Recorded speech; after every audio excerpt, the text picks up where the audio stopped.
Alhamdulillah wassalatu wassalamu ala rasulillah wa ala alihi wa sahbihi wa man wala.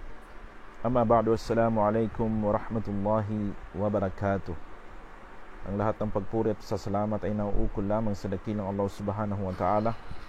Puriin natin ang dakilang Allah at pasalamatan natin ang dakilang Allah subhanahu wa ta'ala sa lahat ng kanyang mga biyaya na ipinagkaloob niya sa atin. Tingin natin sa dakilang Allah subhanahu wa ta'ala na nawa ay gabayan niya tayo lagi at pangalagaan ng dakilang Allah subhanahu wa ta'ala, no? Sa lahat ng mga hindi magaganda, laban sa syaitan, laban sa mga tinatawag na mga mapanganib na mga sakit, at sa lahat ng hindi magaganda, mga kapatid, sa pananampalatayang Islam. So inshallah, samahan niyo ako dito sa ating munting paalala, no? Ang tinatawag na ang katangian ng isang mabuting asawang babae. Napakahalaga na malaman ng bawat muslima ang katangian ng isang mabuting asawa, o paano maging isang mabuting asawa, lalong-lalo na sa kanyang tinatawag na mister, no? Lalong-lalo na sa kanyang tinatawag na mister. So, ang pagiging mabuting asawa, mga kapatid, sa pananampalatayang Islam, na dapat malaman ng ating mga kababaihan, na ang pagiging mabuting asawa ay isa ito sa mga gawain na kailangan gawin ng isang muslima kung paano maging mapagmahal na asawa, maalaga na asawa, na kung saan ang mga payong ito ay sang-ayon sa Quran at Sunnah ng mahal na propeta Muhammad sallallahu alaihi wasallam. So inshallah, talakayin natin ito sa abot ng ating makakaya mula sa ating munting kaalaman. Nawa ay gabayan tayo ng dakilang Allah subhanahu wa ta'ala sa pagtalakay nito, no? So dito tayo sa tinatawag na mga katangian ng isang mabuting asawang babae. Ano ba ang katangian ng isang mabuting asawang babae? Unang-una, al-hidhr minash shaitan ar-rajim. Kailangan sa isang babae na mag-ingat sa tinatawag na patibong ng tinatawag na demonyo. So ang syaitan, mga kapatid, sa pananampalatayang Islam, para malaman ng bawat isa sa atin, ang syaitan, wala silang ibang objective kundi sirain ang ating buhay.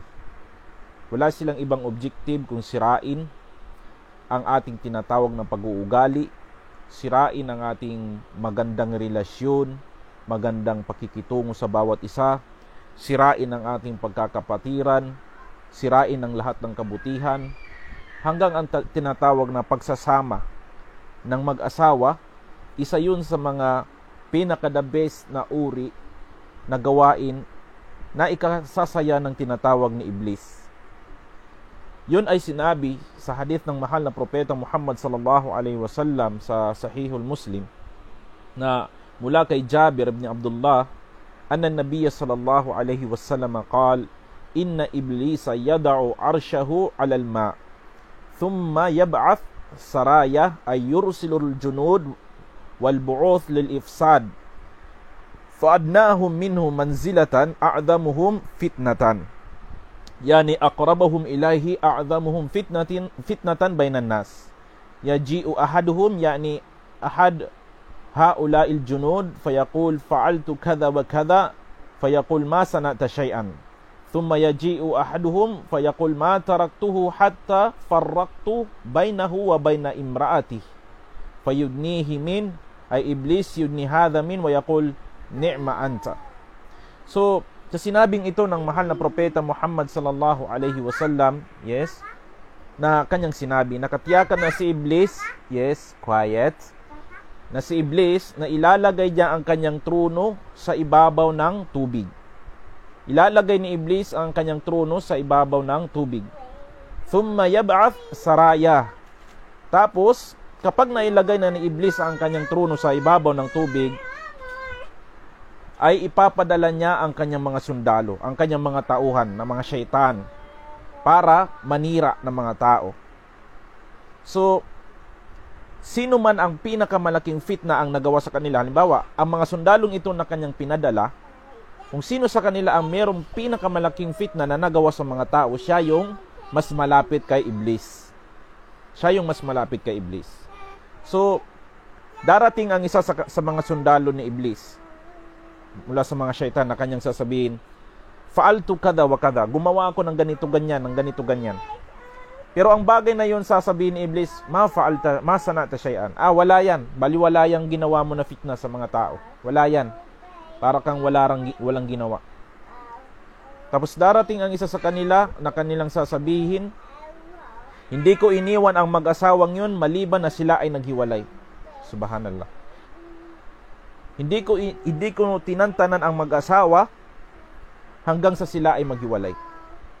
Ito ang, tapos sasabihin sa kanya ni Iblis, lumapit ka dito. Ilalapit siya ni Iblis sa kanyang tabi at sasabihin niya, ni'ma anta. Napakaganda ng ginawa mo, no? Napakaganda ng ginawa mo, sasabihin sa kanya ng Iblis. So, sa hadith na ito ng propeta Muhammad sallallahu alaihi wasallam, mga kapatid sa pananampalatayang Islam, isa sa mga dapat ingatan ng isang asawang babae na ingatan ang mga bagay na siyang magiging dahilan ng pag-aaway nila ng kanyang asawa o pagiging dahilan ng paghihiwalay nilang mag-asawa. Ang syaitan, isa sa mga pinaka-the best na gawain na ikalulugod ni Iblis ay ang maghiwalay ang mag-asawa, mga kapatid. Ito ang kalugod-lugod kay Iblis. Ang paghihiwalay ng mag-asawa. Kaya nga isa sa mga dapat nating ingatan na mapasukan tayo ng mga tauhan ni Iblis na ang mga syaitan na siyang magiging dahilan ng paghihiwalay ng tinatawag ng mga mag-asawa.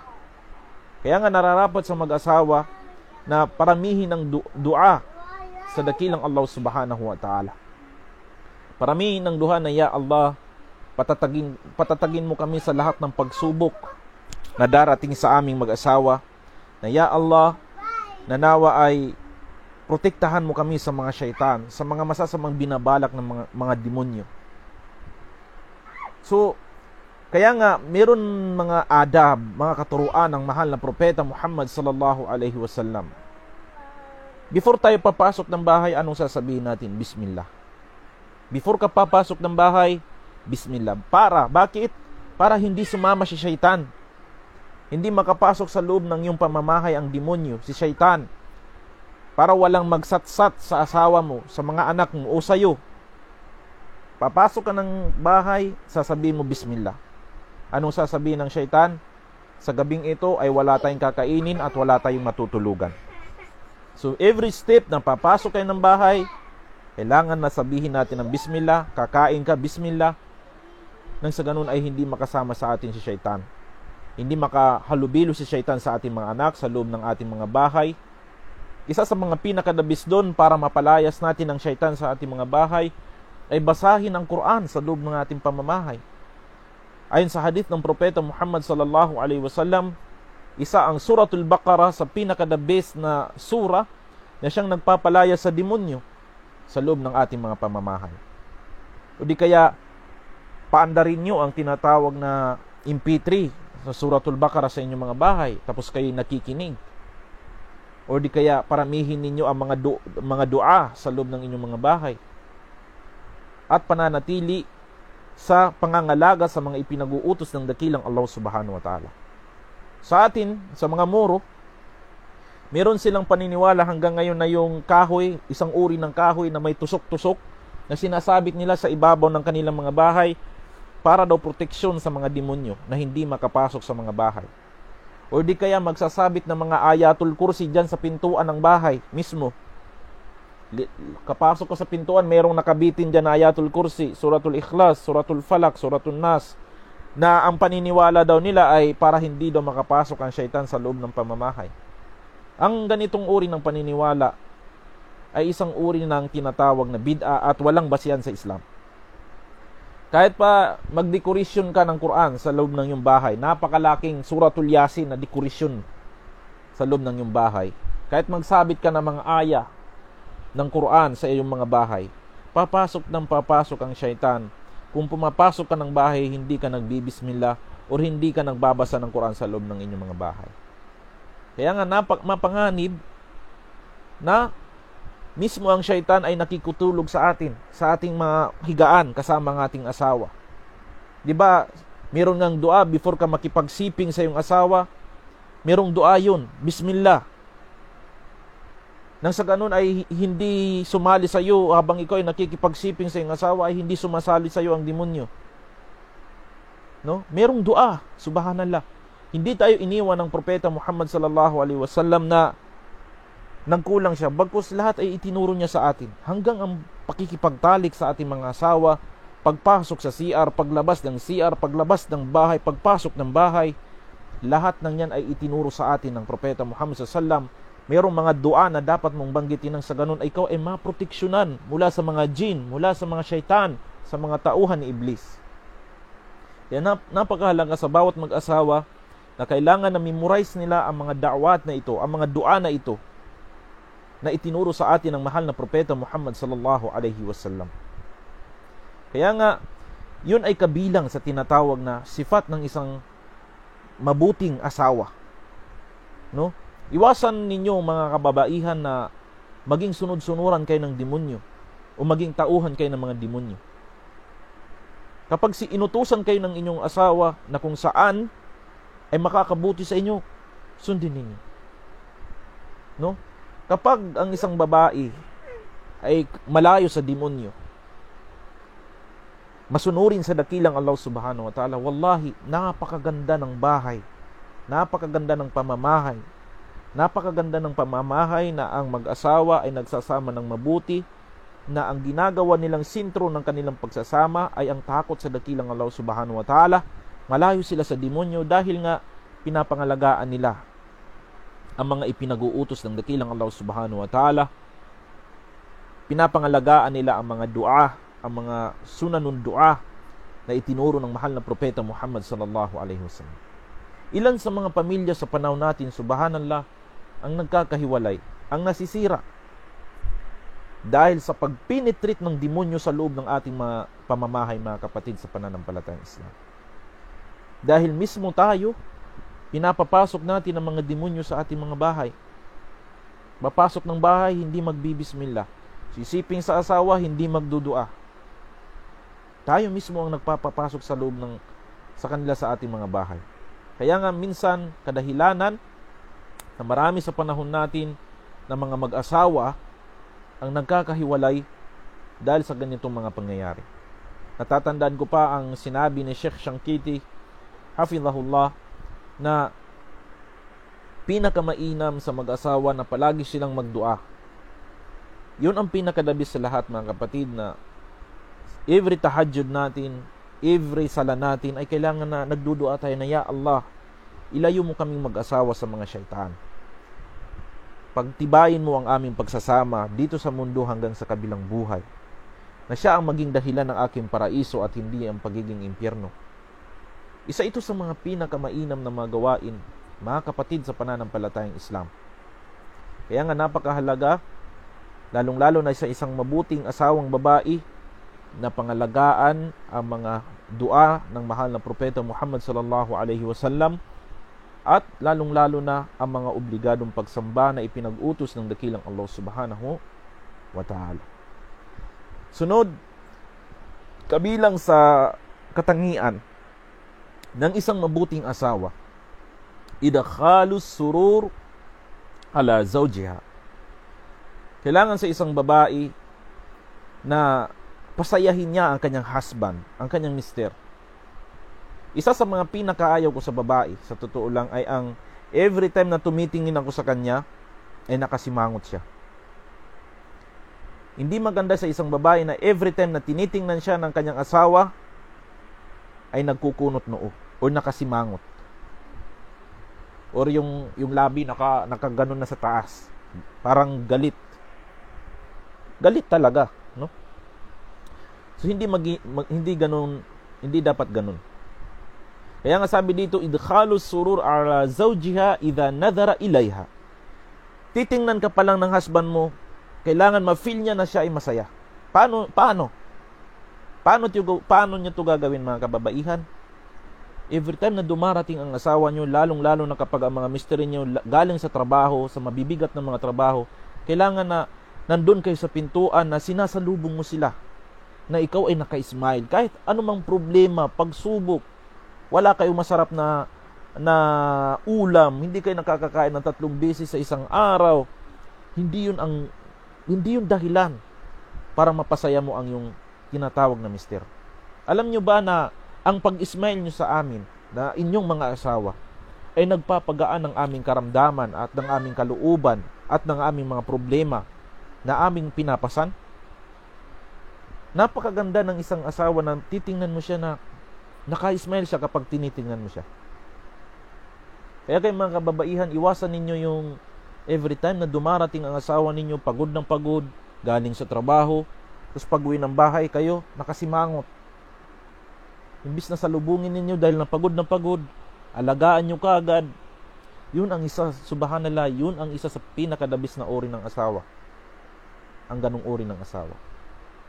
Kasi ang pagiging mabuting asawa, hindi yan nakukuha sa pagiging professional. Hindi yan nakukuha lang sa mataas ang pinag-aralan mo sa Arabic o mataas ang pinag-aralan mo sa Western. Ang pagiging mabuting asawa, ito ay ang pagsunod mo sa sunna ng mahal na propeta Muhammad sallallahu alaihi wasallam. No?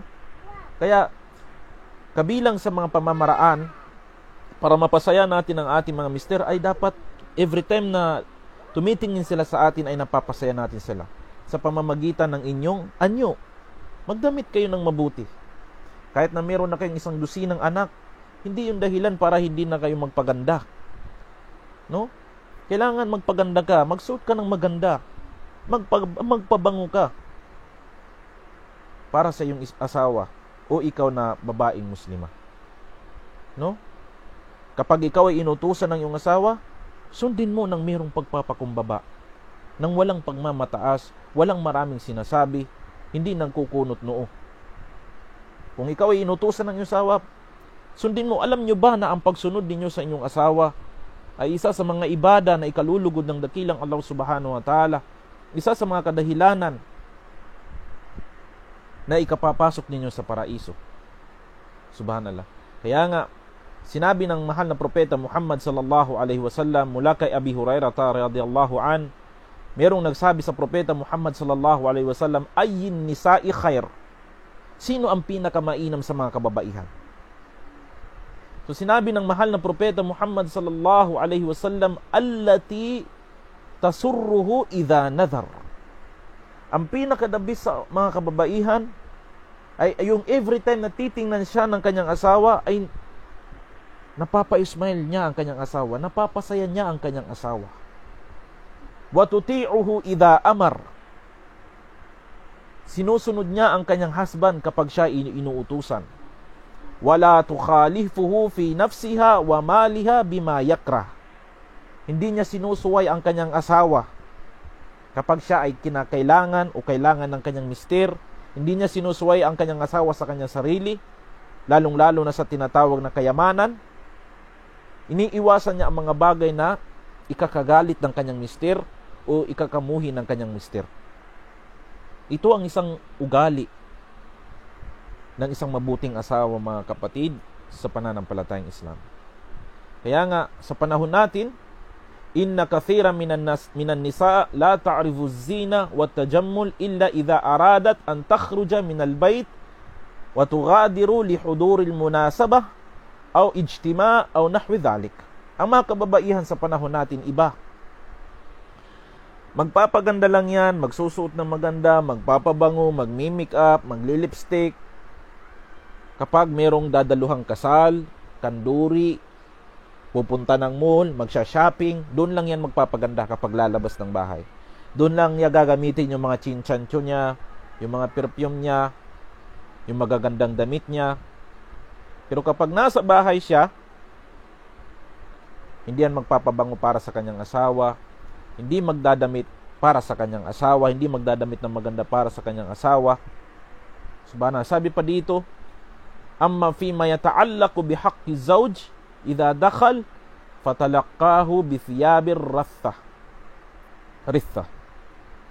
Kapag dumarating ang asawa mula sa trabaho, makikita mo ang kanyang asawa na nakasuot ng mga punit-punit na damit.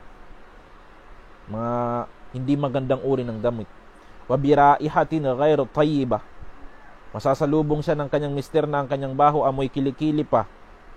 Subhanallah. O galing sa parang iwan. Subhanallah.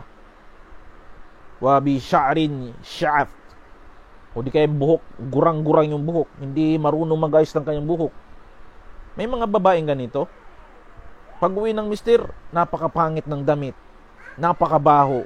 Yung mga buhok, iwan ni nagsaan-saan na nagpunta.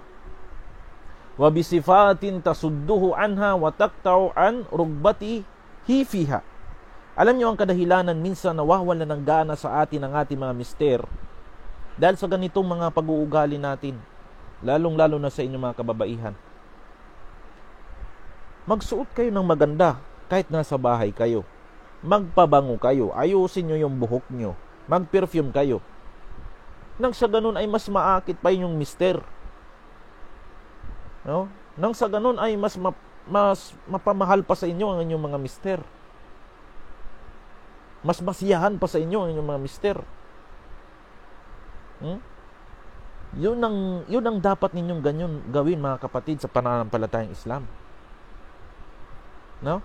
Huwag kayong tumulad sa mga kafir, sa mga kufar, na lalabas ng bahay na naka-short, ang lalaki ng mga bulubundukin, nakikita yung mga hindi dapat makita, dinidisplay sa mga kalalakihan sa labas.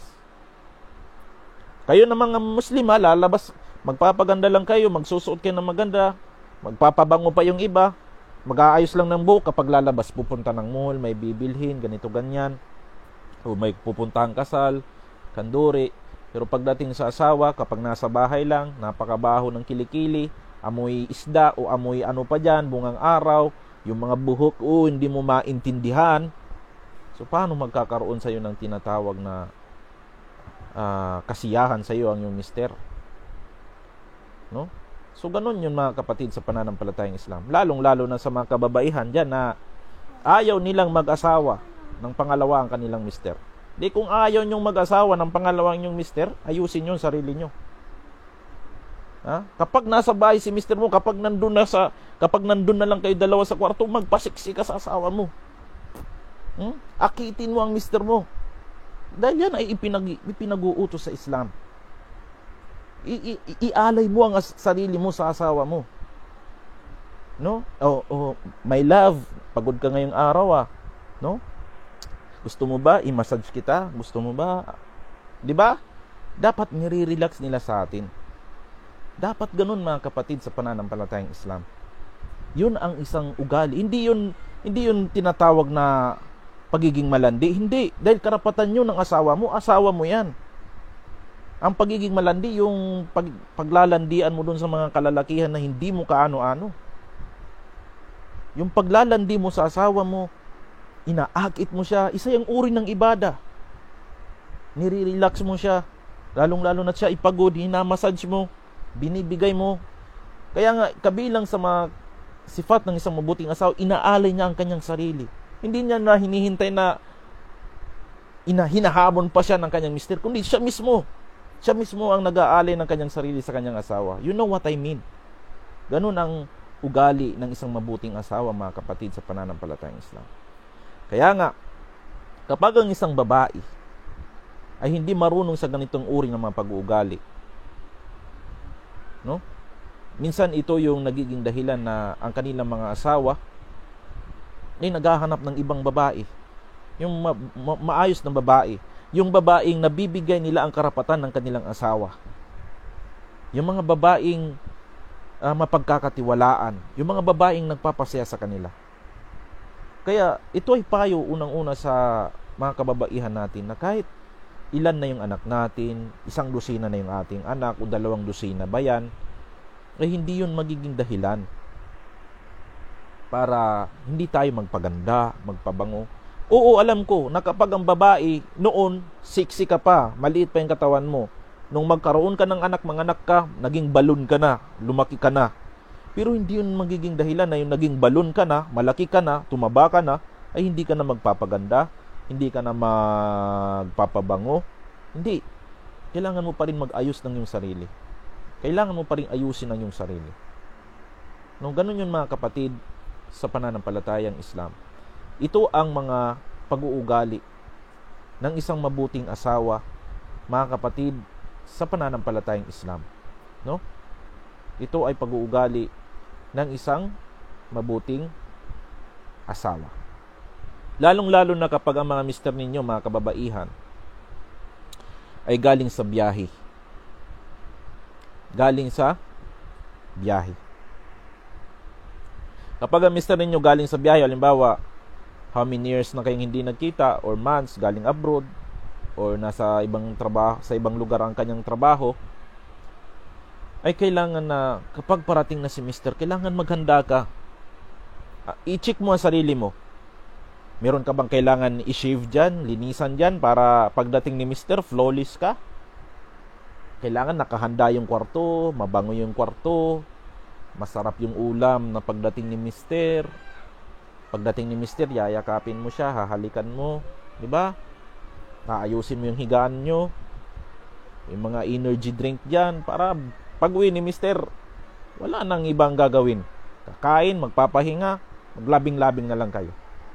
Yan ang isang ugali ng isang mabuting asawa, mga kapatid, sa pananampalatayang Islam, no? Kaya hindi nararapat sa isang babaeng Muslim na kailangan na alamin niya ang ganitong mga pag-uugali. Subhanallah. Ha?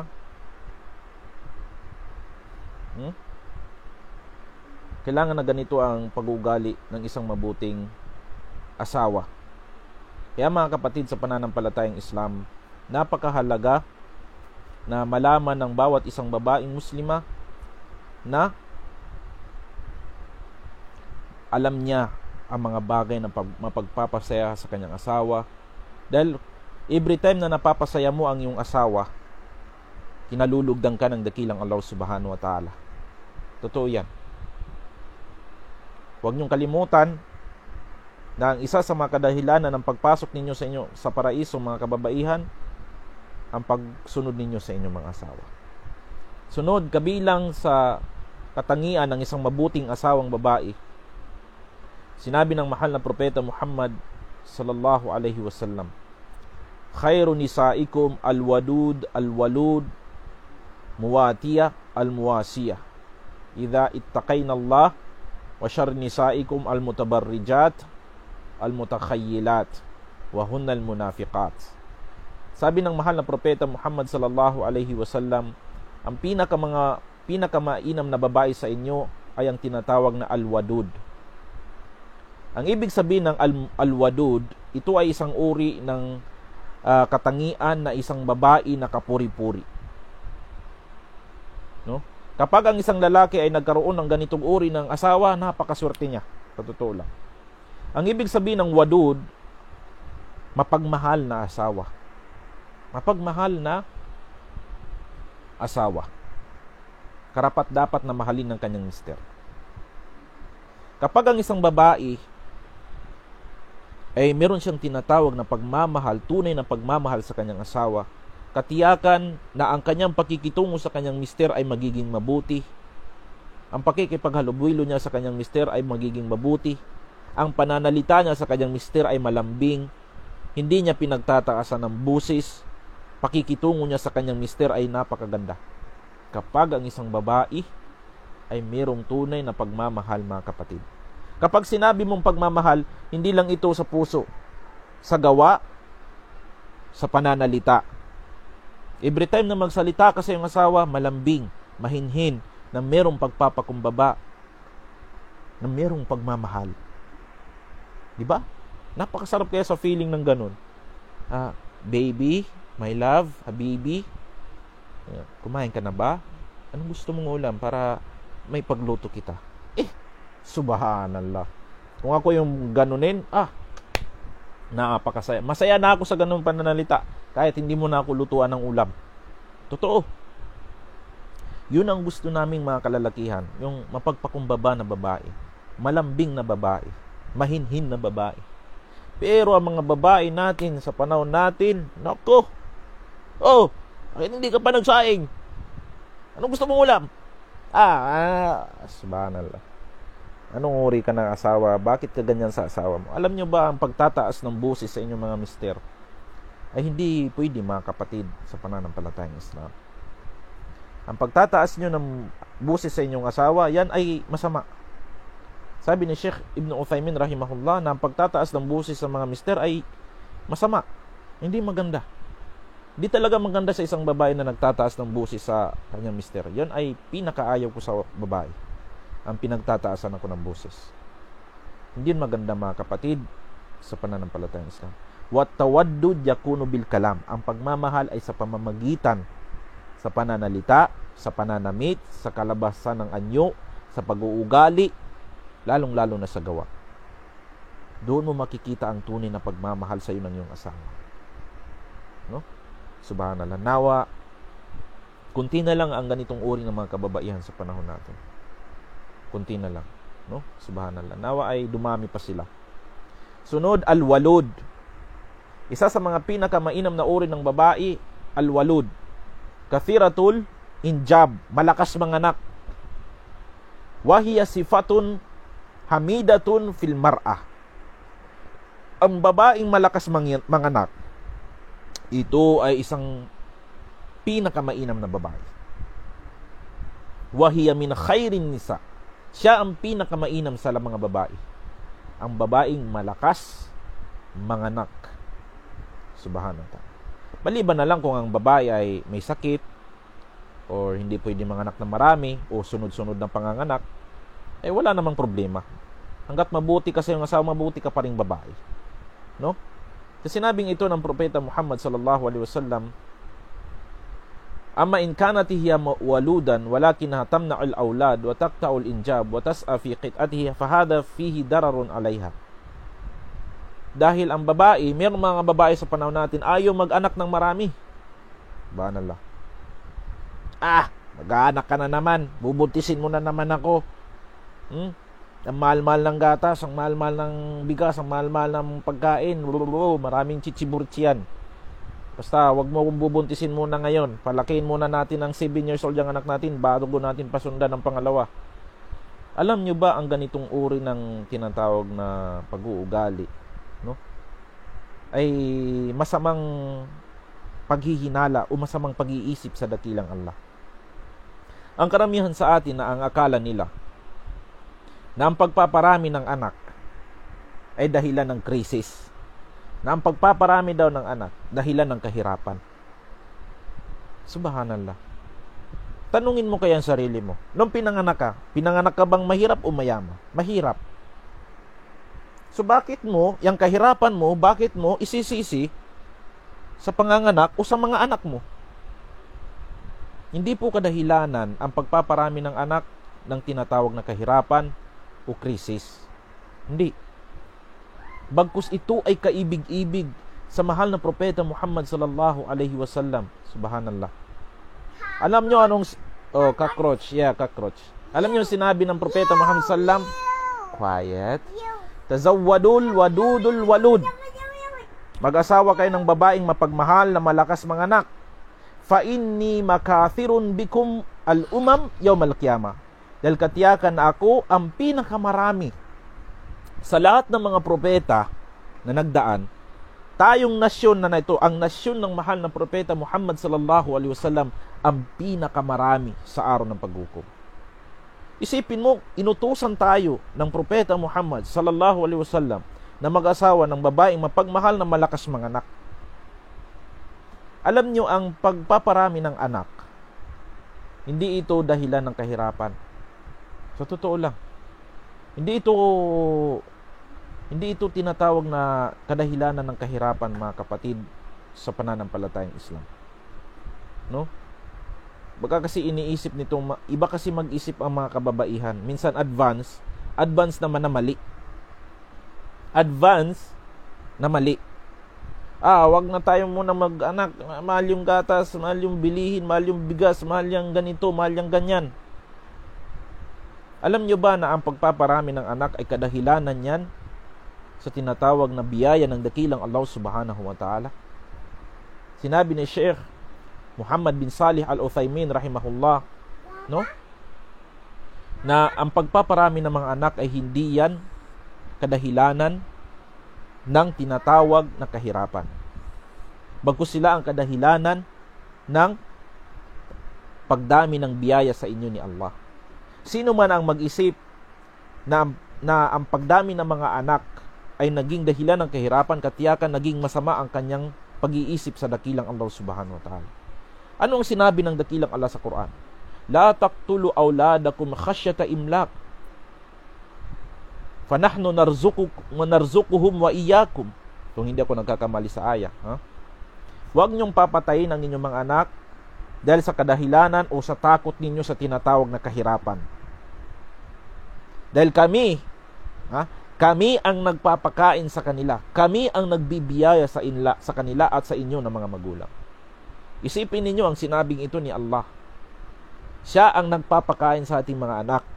Oo, tayo ang nagpo-provide, tayo ang nagtatrabaho. Pero sino ang nagbibiyaya? Ang dakilang Allah. Binibiyayaan tayo ni Allah, nakakakain ng ating mga anak, ang ating mga asawa, tayo. So, walang maraming diskusyon. Siya lang nagpapakain sa mga anak natin. Nagpapaaral sa mga anak natin. Bawat gatas, diaper na ginagastos natin sa mga anak natin, ang biyayang yan galing sa Allah. Si Allah ang nagdadamit sa mga anak natin. Siya ang nagpapakain sa atin. Lahat ng yan ay galing sa dakilang Allah subhanahu wa ta'ala. Kaya iwasan natin ang ganitong uri ng prinsipyo na ang pagpaparami ng anak daw ay nagiging dahilan daw ng kahirapan. Subhanallah mga kapatid sa pananampalatayang Islam. Yun ay hindi maganda na uri ng pananaw. Mula sa kabilang sa magandang katangian ng isang mabuting asawa, adamut taksir fi huquqi zawj wa badlul wasa' wal juhud fi khidmatihi. Kabilang sa katangian ng isang mabuting asawang babae ay ang iwasan niya na magkulang siya sa mga karapatan sa kanya ng kanyang mister. Ito ang pakakaiwasan ninyo mga kababaihan. Kaya nga naalala ko ang sinabi ni Sheikh Muhammad Nasiruddin Al-Albani rahimahullah, na merong nagtanong sa kanyang babae, "Ya Sheikh, bakit parang hindi ko nararamdaman ang tinatawag na iman? Tamis ng iman." Sabi sa kanya ni Sheikh, dahil hindi mo ginagawa o isinasakatuparan ang karapatan ng iyong asawa. May hadith ang propeta Muhammad sallallahu alaihi wasallam patungkol dito na sino man ang babae, hindi matitikman ng isang babae ang tamis ng iman hanggat hindi niya binibigay ang karapatan ng kanyang asawa. Totoo yan mga kapatid sa pananampalatayang Islam. Kailangan sa isang babae na iwasan niya na hindi niya maibigay ang karapatan ng kanyang mister. Kailangan sa isang babae na gumastos ng kanyang lakas, ng kanyang panahon, sa abot ng kanyang makakaya para matulungan niya ang kanyang asawa o maibigay niya ang karapatan ng kanyang asawa. Kaya mga kapatid sa pananampalatayang Islam, isipin ninyo mga kababaihan, sinabi ng propeta Muhammad sallallahu alaihi wasallam, "Undhuri ayna anti min." Tingnan ninyo mga kababaihan kung ano ang sitwasyon ninyo sa inyong mga asawa.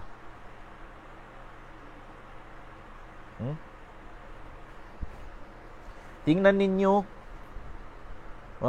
ninyo kayo mga kababaihan, tingnan ninyo kung ano ang sitwasyon ninyo sa inyong mga asawa. Sinabi ng propeta Muhammad sallallahu alaihi wasallam, "Fa innahu jannatuki wa naruki."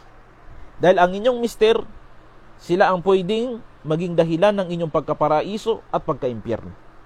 Paano? Kapag ang isang babae, naalala niyo yung hadith ng propeta Muhammad sallallahu alaihi wasallam na nung bumisita siya sa impyerno, na ang pinakamaraming nakita niya sa impyerno ay ang mga kababaihan. So nagtanong sa kanya ang kanyang mga kasamahan, dahil ba sila ay nag-shirk ya Rasulullah? Sabi niya, hindi. Dahil ba sila ay walang pananampalataya sa Allah? Hindi. Anong dahilan? Sabi ng propeta Muhammad sallallahu alaihi wasallam, dahil kapag every time nagagalit ang babae sa kanyang mister, ay kanyang sinasabi, ma ra'aytu minka khairan qat. Ito ang ugali ng mga babae kapag sila nagagalit. Wala kang kwenta. Nasabihin sa'yo, wala kang kwenta, wala kang silbi. Ito ang sinasabi palagi ng mga kababaihan sa kanilang mga asawa.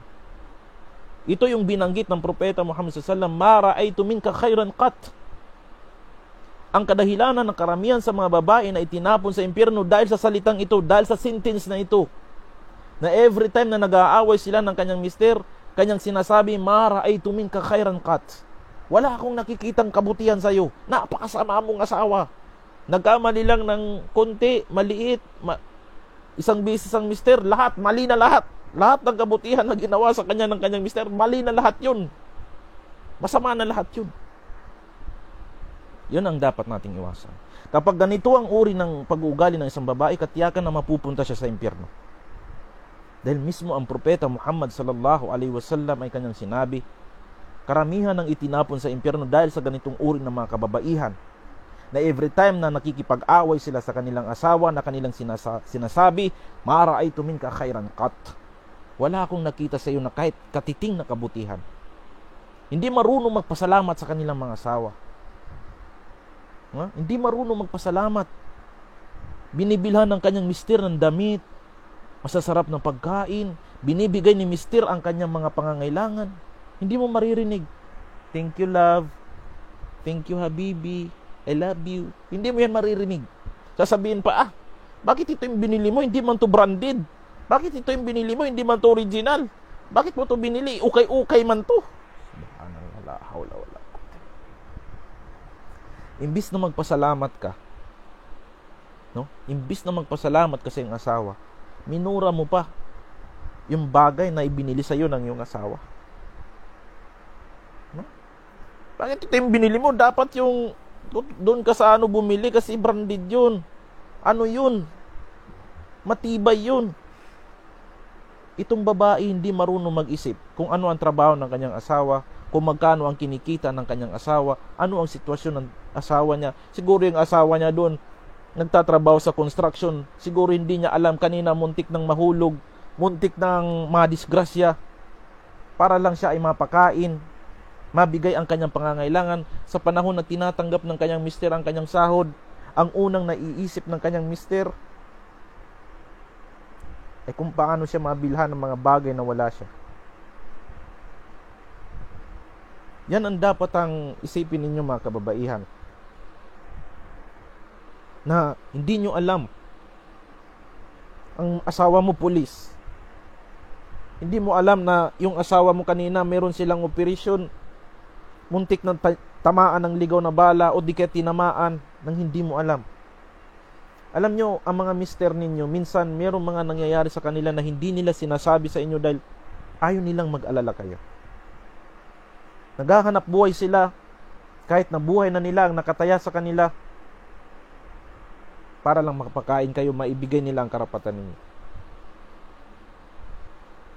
Pero every time ang nakakalungkot sa kababaihan sa panahon natin,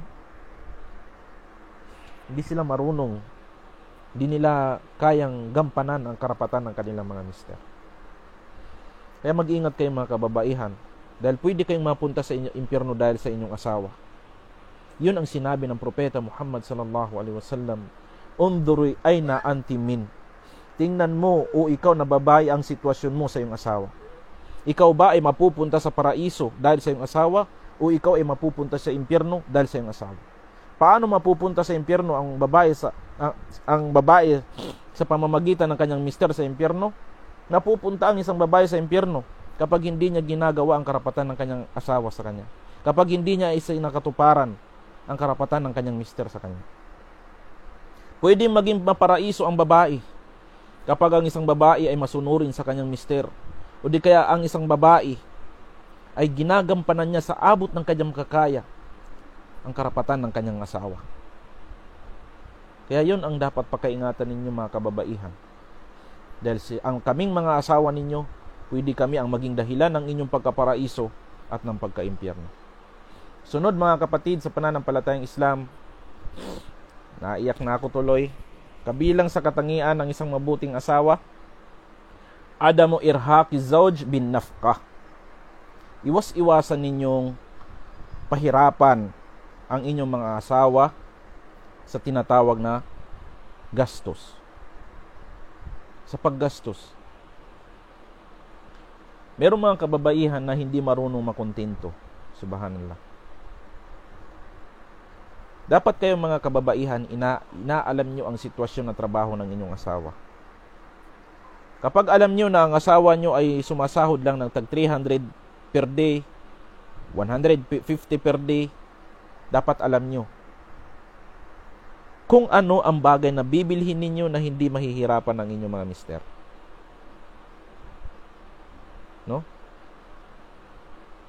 Kung sa tingin mo ang sahod ng iyong mister ay kukunti lang, huwag nyo silang pahirapan sa gastusin. Oo, alam natin, marami kayong gusto. Marami kayong gustong bilhin para sa inyong pangangatawan, pananamit. Pero dahil alam mo na ang sitwasyon ng mister mo ay isang miskin, isang mahirap lamang, ay nagsabar ka, nagtiis ka para kay Allah, na hindi ako hihingi ng ganito dahil masyado itong mahal, hindi ito kakayanin ng aking asawa. Gusto ko ang bagay na to, pero dahil alam kong kunti lang ang sahod ng aking mister, siguro doon na lang ako sa discounted or sa mas mura, kahit hindi original. Ang mahalaga meron ako. Dapat ganun tayo mag-isip na kayong mga kababaihan pagdating sa inyong mga asawa. Huwag niyong nilulunod sa mga gastusin ng inyong asawa. Wa alla takunu adatan fil bait lidhabakh wal israf wa ida'atan mal az-zawj. Huwag kayong matulad sa ibang mga kababaihan na yung kanilang mister nasa abroad o sa malalayong lugar, nagpapahirap sa trabaho, nakabilad sa araw, sunog na sunog sa araw, pagpadala dito ng pera parang sinong madam. Gastos dito, gastos doon ng mga mamahali na mga gamit, bili dito, bili doon, nang wala, hindi naman kailangan, hindi naman mahalaga, para lang magpabungga o magpayabang sa kanyang mga kaibigan, magmayabang sa kanyang mga kaibigan, magpakitang tao na siya ay maraming mga ginto, maraming mga kwentas na ginto, diamond, maganda ang pananamit. Pero ang kanyang mister doon nagpapakahirap sa trabaho, hindi naman naaalagaan ng mabuti ang mga bata. Huwag kayong maging tulad ng ganitong uri ng mga kababaihan na mapagmataas. Iwas-iwasan ninyo ang pagpapahirap sa inyong mga mister o kayong mga kababaihan. Iwas-iwasan ninyo yan. Request kayo ng request. Oh baby, gusto ko ng ganito. Mamahalin na bag, mamahalin na sandal, mamahalin na damit, gold na kwintas, sing-sing, earrings, na hindi naman kaya ng kanyang asawa, hindi naman kaya ng kanyang mister gastusin o bilhin. Pinapahirapan natin. Subhanallah. Katakutan ninyo ang dakilang Allah subhanahu wa ta'ala kay mga kababaihan. Kaya nga sinabi ng dakilang Allah, "Walladhina idha anfaqu lam yusrifu wa lam yaqturu." Silang mga taong kapag sila ay gumagastos ay hindi nagsasayang. Kapag gagastos tayo, hindi yung gastos na nagsasayang tayo. Huwag tayong umabot dun sa gastos na subhanallah, kahit hindi naman kailangan ginagastusan, para lang sabihin na bungga, para lang tawagin na madam, para lang sabihin na meron siyang magagarang damit, kahit na yung damit na yun ay hindi kayang bilhin ng kanyang asawa o hindi naman kailangan. Yan ay israf. Yan ay pagsasayang sa mga biyaya ng dakilang Allah subhanahu wa ta'ala. Kaya mga kapatid sa pananampalatayang Islam, iwasan ninyo ang ganitong mga uri. No? Uri ng mga pag-uugali kay mga kababaihan. Huwag niyong pahihirapan ang inyong mga mister sa mga gastusin. Kabilang yun sa katangian ng isang mabuting asawa ang hindi pagpapahirap sa kanilang mister sa mga gastusin. Sunod, kabilang sa katangian ng isang mabuting asawa,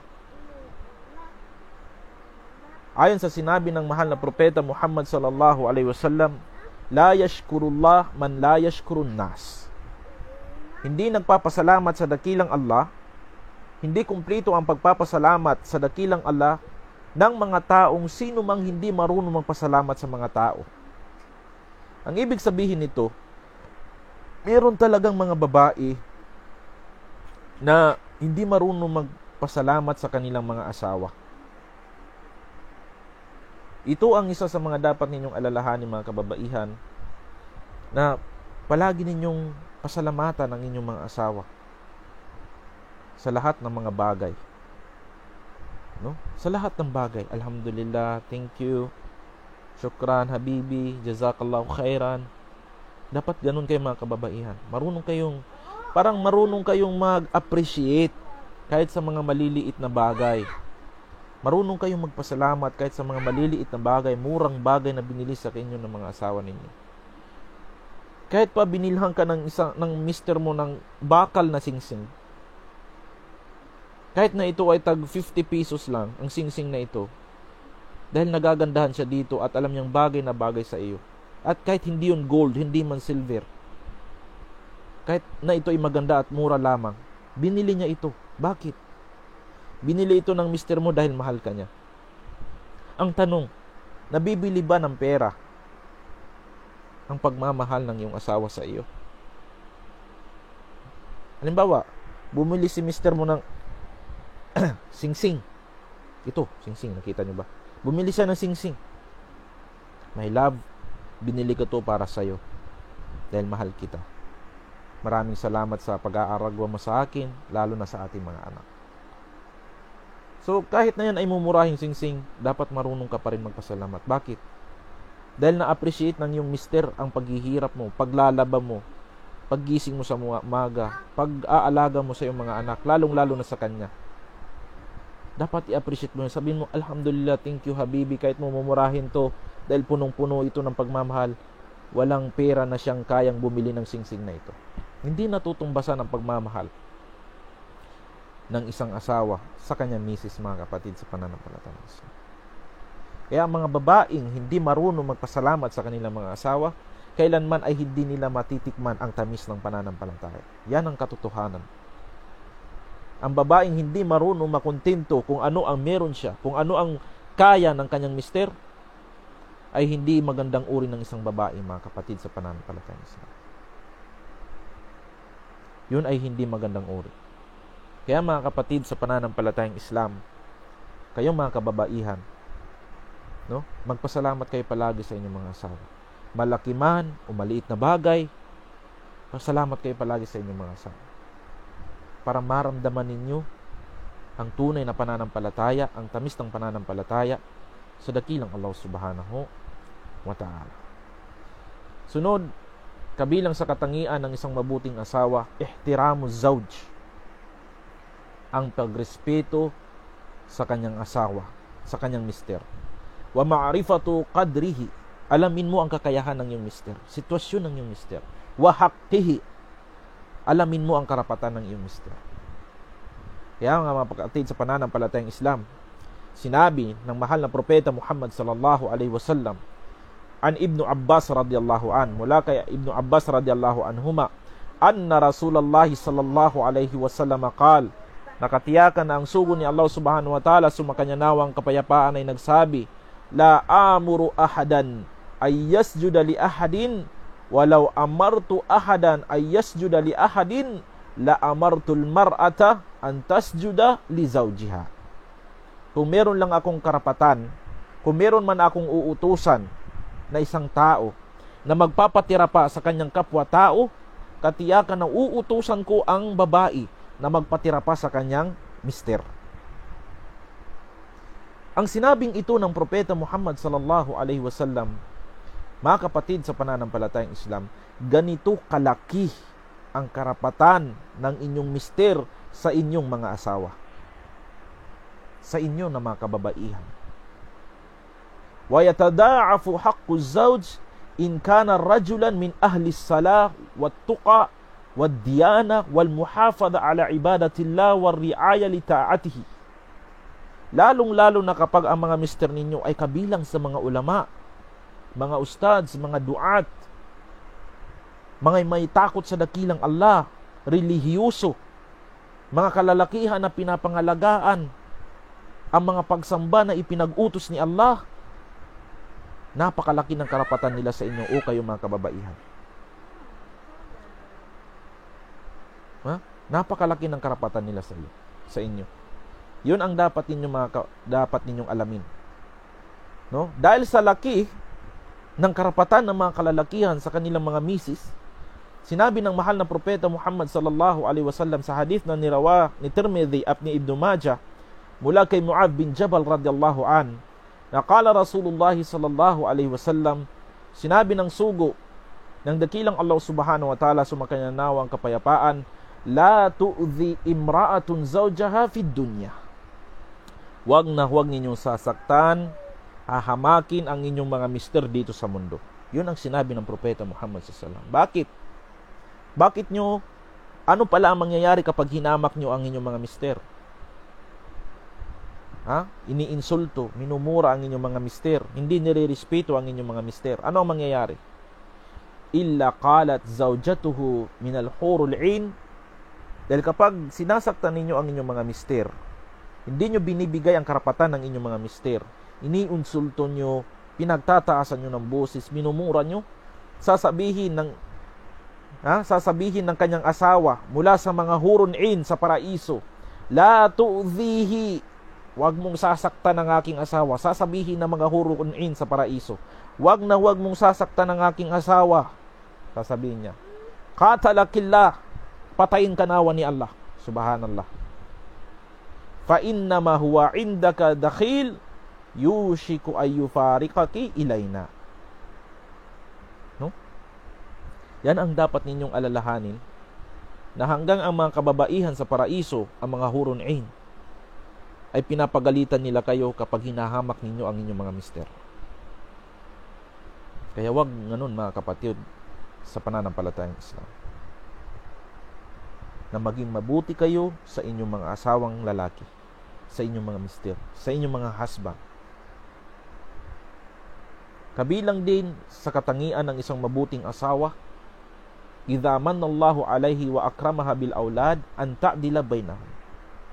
Kapag biniyayaan kayo ni Allah ng mga anak, maraming anak, kailangan na maging makatarungan ka sa inyong mga anak.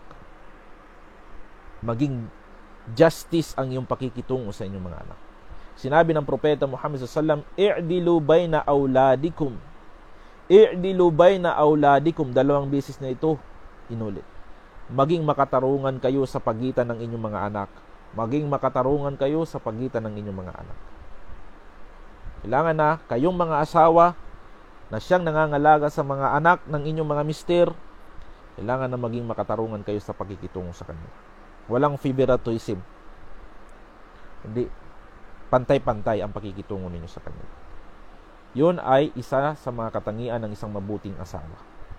Kabilang din sa katangian ng isang mabuting asawang babae, an taqirra fi baytiha wa alla takunu kharraja wallaja.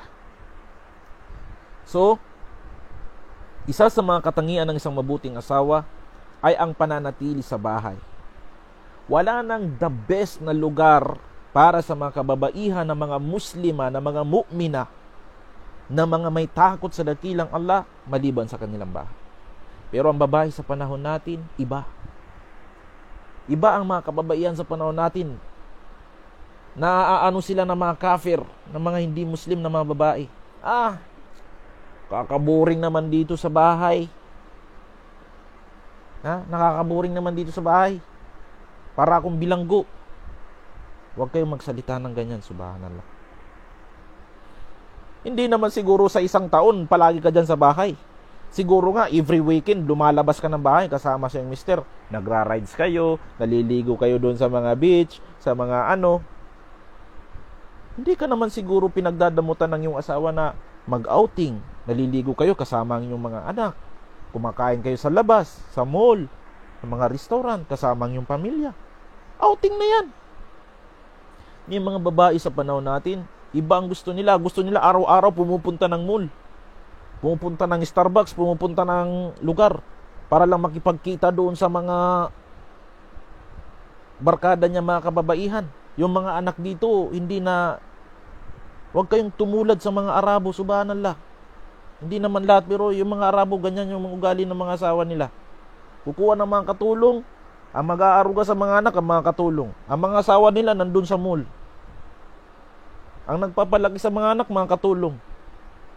Kaya makikita ninyo, mas napapamahal yung mga anak sa mga katulong kaysa sa sarili nilang mga magulang. Kasi hindi na aaruga. Huwag kayong ganito mga kapatid o kayong mga kababaihan, yung palaging labas ng bahay. Hindi naman kailangan. Lalabas ng labas, manonood ng sine, pupunta ng mall, bibili ng mga walang kwentang bagay. O pupunta lang doon sa kapitbahay, magkikipagchismis, manlilibak, maninirang puri. Manatili kayo sa inyong mga bahay o kayong mga kababaihan. Dahil wala nang mas mainam pa na lugar para sa inyo, maliban ang inyong mga bahay. Yan nga sabi pa, wa idha kharajat la takhruj illa li haja. Kung lalabas ka ng bahay, kailangan na lalabas ka lang dahil mahalaga. Hindi yung lalabas ka lang dahil trip-trip lang. Pupunta doon kasi, sis, saan ka ngayon, sis? Nandito ako sa sis? O sige, kita tayo, sis. Tapos pagdating doon, magkakapi lang. Pwede ka namang magkapi sa bahay.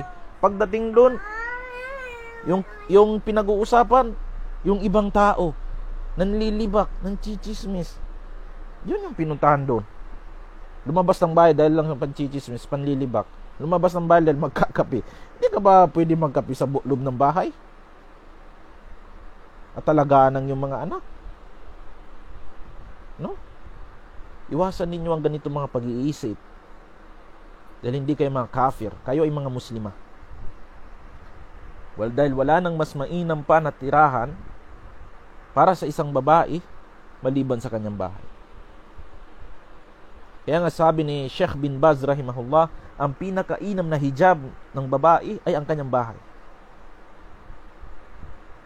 Meron akong kwento dito, totoong kwento.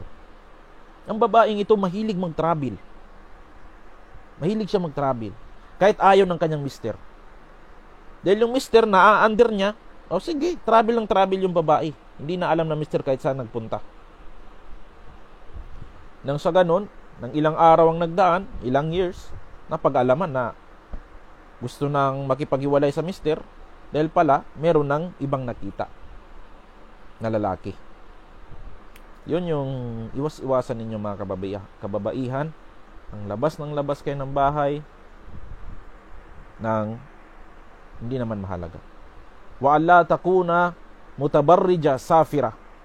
Lalong-lalo na nagta-travel ng walang mahram, mag-isa lang na nagta-travel.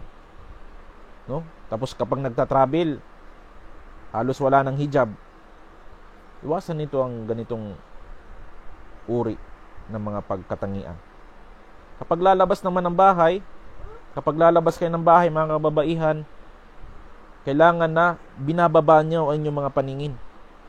Iwasan ninyo ang pagtingin sa mga kalalakihan. Lalong-lalo na sa mga kafir na mga lalaki. Mga kalalakihan ngayon, mahilig mag-short kapag nandyan sa public, sa mga mall, sa mga pampublikong lugar. Kapag lalabas kayo ng bahay, kailangan na pinapangalagaan ninyo ang inyong mga masisilang bahagi ng katawan. Ano ginawa mo dito, man? Naanghangan siya sa mata niya. No? Kailangan na pangalagaan ninyo ang inyong mga masisilang bahagi ng katawan. No?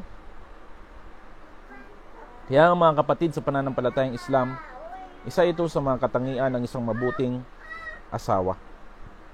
No?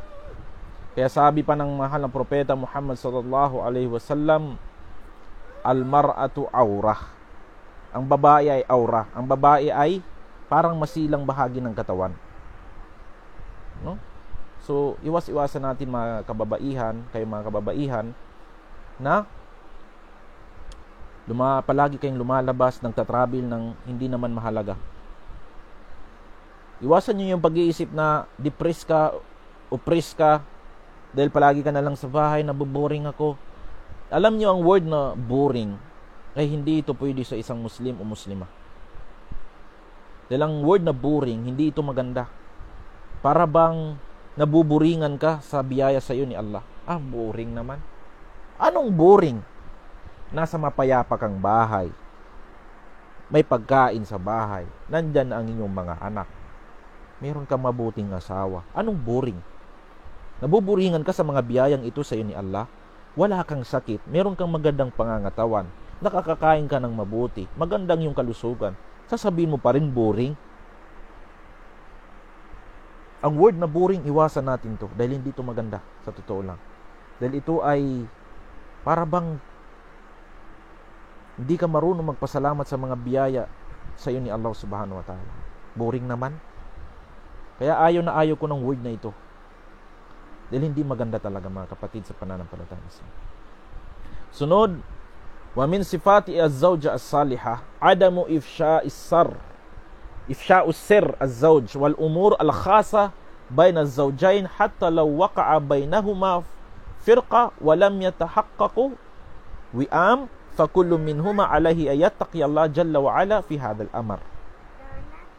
Kabilang sa katangian ng isang mabuting asawa ay huwag niyang ipagkalat ang sikreto ng kanyang mister. O kung merong nangyayaring pag-aaway sa pagitan nila, lalong-lalo na yung mga pagtatalik nila. Kasi may mga babaeng ganito, subhanallah, na hanggang yung posisyon siguro ng pagtatalik nila mag-asawa, yung ginagawa nila habang sila nagtatalik, kinikwento nila sa kanilang mga kababaihan ng mga kaibigan. Napakasama ng ganitong uri ng babae. Napakasama ng ganitong uri ng babae. At malaking kasalanan ito, mga kababaihan. Kaya iwas-iwasan ninyo ito. At huwag niyo itong ginagawang biro. Kasi ang karamihan sa babae, ginagawa nilang biro itong mga ginagawa ng kanilang mister sa panahon na sila ay nasa kama or sa nakikipagtalik, nagtatalik. Ginagawa nila itong biro. Hindi ito ginagawang biro. Dahil hindi magandang gawing biro yan. Iwasan ninyo ang pagkakalat ng sikreto ng inyong asawa. Kapag may na-share sa iyo na sikreto ang iyong asawa, dapat ikaw na asawa na babae ay mapagkakatiwalaan sa mga sikreto ng iyong husband. At hindi mo yun dapat ipagkalat kahit kanino man. Kaya nga, ang advice ko sa mga kalalakihan, kung mag-aasawa kayo ng babae, mas mainam na asawain nyo yung babaeng hindi maka-social media. Hindi active sa Facebook, hindi active sa Messenger, hindi active sa Instagram, sa Twitter. Yun ang mga mabubuting babae na dapat niyong asawahin. Bakit? Kasi ang mga kababaihan sa panahon natin, kapag nagkaroon sila ng pag-aaway ng kanyang mister, ang unang nakakaalam, Facebook. Magpupo sa Facebook, itatag ang kanyang mister, ipapahiya doon ng kanyang mister. Ito namang mga lokal-lokal na mga babae, sinusuportahan, sinusundot-sundot din itong babae na nagpupos about ng pag-aaway nila ng kanilang mister. Subhanallah. Ang ganitong uri ng babae ay skandalusa. Unang-una, walang hiya siya sa dakilang Allah, wala siyang hiya sa kanyang sarili, at walang hiya sa pagdating sa dignidad ng kanyang mga anak. Merong ganitong uri ng mga kababaihan na every time na mag-aaway sila ng kanilang mister, ang unang makakaalam ang publiko, ang masa sa Facebook. Ipupus ka agad yung picture ng asawa. Magi-iskandalo dyan sa social media. So anong may tutulong? Anong may tutulong nitong mga nasa social media? Matutulungan ba yung problema ninyong mag-asawa? Yung pag-aaway ninyo, mga alitan ninyo, mga problema ninyo? Matutulungan ba yun? Hindi sila makakatulong. Magiging chismis lang yan. Chismis. Si ano, nag-away daw sila ng kanilang mister. Si ano, nag-iwalay daw sila. Si ano, nag-asawa daw ng pangalawa. Si ano, nag-push yung asawa niya. Ganito yung mga kababaihan sa panahon natin. Mga asawa, hindi naman lahat. Mas mainam na mag-asawa kayo ng babaeng hindi maka-social media. Kasi ang mga babaeng maka-social media, mapanganib yan. So every time na mag-aaway kayo, ang unang makakaalam ang Facebook. Kayong mga kababaihan, katakutan ninyo si Allah. Huwag na huwag ninyong ipagkakalat mga sikreto ng inyong mister. Kung meron kayong pag-aaway, iwas-iwasan ninyo ang pagpupost sa Facebook, pagkakalat nito sa social media. Huwag na huwag nitong gagawin mga kababaihan. Subhanallah. Huwag na huwag nyo itong gagawin. Kapag meron kayong hindi pagkakaintindihan ng iyong mister, nag-aaway kayo or naghiwalay kayo, you don't need na i-post pa yan sa social media. Kung mayroong problema, ayusin yung mabuti. Pag-usapan yung mabuti. Ipatawag mo ang pamilya ng lalaki, pamilya mo, at mag-usap kayo. Yung i-post mo sa social media, magti-trending, o ipapatulpo pa, yung iba pupunta pa kay tulpo. Subhanallah, anong gagawin ni tulpo dyan sa problema nyo? Ha? Anong gagawin ni tulpo dyan? Anong alam ni tulpo sa batas ng Islam? Ha? Magpapatulpo. Yan ang mahirap sa panahon natin. Ang nilalapitan natin si tulpo. Anong alam ni tulpo sa Islam? Huwag ganun mga kababaihan. Iwasan na ninyo ang ganitong uri ng mga pag-uugali dahil hindi ito maganda. Kapag nag-away kayo ng asawa nyo, hindi nyo kailangan mag-post sa Facebook, sa Instagram, sa social media. Anong matutulong yan sa inyo? Chismis. Ha? Puro lang yan mga chismis. Subhanallah. Kaya mga kapatid, sa pananampalatayang Islam, iwasan ninyo ang ganitong uri. Kayo mga kababaihan, no? Ang ganitong uri ng mga pag-uugali. Kailangan na pangalagaan ninyo ang karapatan ng inyong mga asawa, no? At inshallah subhanahu wa ta'ala, tatalakayin din natin ang tinatawag na karapatan ng mga asawang babae mula sa kanilang mga mister. Inshallah subhanahu wa ta'ala. So inshallah, sa mga nagtatanong po dito sa comment section natin, hindi ko po kayo masasagot dahil sobra 1 oras na po yung live natin, no? At hingin natin sa dakilang Allah subhanahu wa ta'ala na nawa ay patatagin ang pagsasama ng mga mag-asawa. Yun palagi ang advice ko sa inyo, unang-una sa aking sarili, na palaging ipagdua sa Allah na ya Allah, patatagin mo ang pagsasama namin ng aming mag-asawa, na malagpasan namin ang lahat ng pagsubok, no? Kahirapan o anumang uri ng pagsubok. Ilayo mo kami sa mga syaitan. So kung gusto nyo na maging mabuti ang pagsasama ninyong mag-asawa, ay gawin ninyong sentro ng inyong pagsasama ang pagiging masunurin sa dakilang Allah, pangangalaga sa sunnah ng propeta Muhammad sallallahu alaihi wasallam, at higit sa lahat ang tinatawag na takot sa dakilang Allah subhanahu wa ta'ala. Subhanakallahumma bihamdik, asyhadu an la ilaha illa anta, astaghfiruka wa atubu ilaik. Wassalamualaikum warahmatullahi wabarakatuh.